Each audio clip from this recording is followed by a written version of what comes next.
It floats. The Hoover constellation floats on air, floats on its own cushion of air, floats with you through housework. Yes, the Hoover constellation floats. It doesn't just slide. There. Just as it floats over the table, so it floats through your houseware. A gentle pull, and it follows in your footsteps for perfect all-round-the-house cleaning. So if you want to float through housework, get the fabulous Hoover constellation. Hoover. Hoover.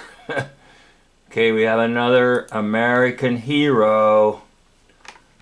Bob Hoover, who is floating on air.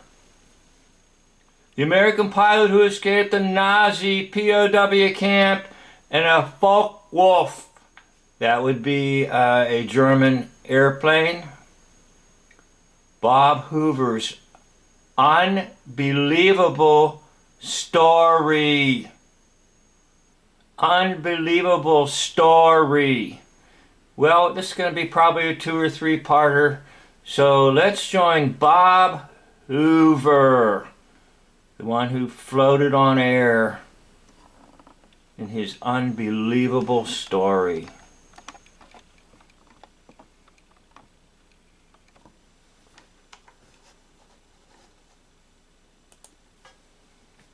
And I said, well, sir, you could contact Colonel McNichol because he's watched me do these demonstrations I do.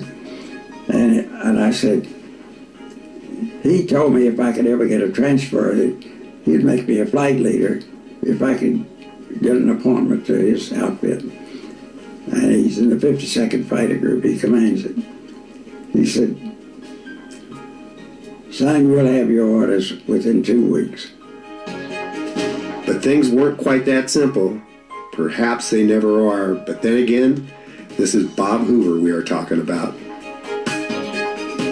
Nothing happened. Weeks went by. Nothing happened. And I was getting other assignments, and I was just down in the dumps in the worst way. And finally this sergeant called me, and he was a clerk for this Colonel Epwright, whom I reported to as head of Ferry Command. He said, Mr. Hoover, your orders have been on the Colonel's desk since you went on that trip to Sicily. And he said, I asked the Colonel when he was going to tell you about it. And he said, I'm not going to tell him about it. I'm not going to let him transfer. I'm going to keep him right here. I picked up the phone and I called the Colonel. And I said, Colonel, I just had a phone call from headquarters, fibbing, and I said, they wanted... Did you see a little bit of a snicker there on a Snicker bar? To know why I hadn't reported for duty in Sicily. And he said, because I'm damn well not going to let you go. He said, I cannot operate this thing without you. And I said, well, sir, I'm really disappointed you feel that way. And he said, well, you've got to get that in your head that you're not going to be able to get transferred. And so I said, well, thank you, sir.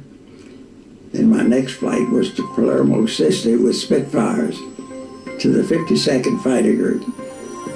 Yep, you guessed it. Once he got to the 52nd Fighter Group, knowing the general's orders were in fact sitting on his boss's desk, he had no intention of returning to the Ferry Command.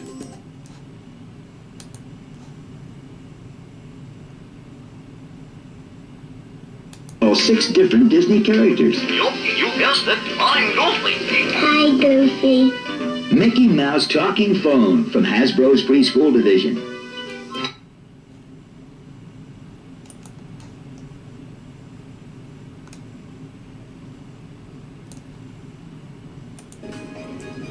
And he said,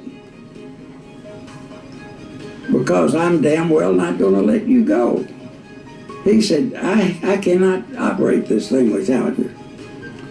And I said, well, sir, I'm really disappointed you feel that way. And he said, well, you've got to get that in your head that you're not going to be able to get transferred. And so I said, well, thank you, sir.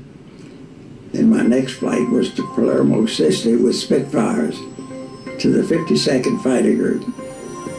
Yep, you guessed it. Once he got to the 52nd Fighter Group, knowing the general's orders were in fact sitting on his boss's desk, he had no intention of returning to the Ferry Command.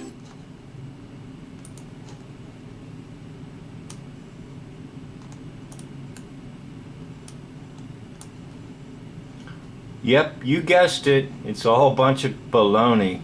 Oh, this is end of this is end of this is this is end of part 1. But yep, you guessed it. Okay, all you goofballs, you know what today is? Yep, you guessed it. It's National Goof Off Day with a bunch of goofy stories about a Hoover vacuum cleaner. So we'll continue this, and I know if you watch my videos, I'm not real good at keeping short videos, so this is end of part 1.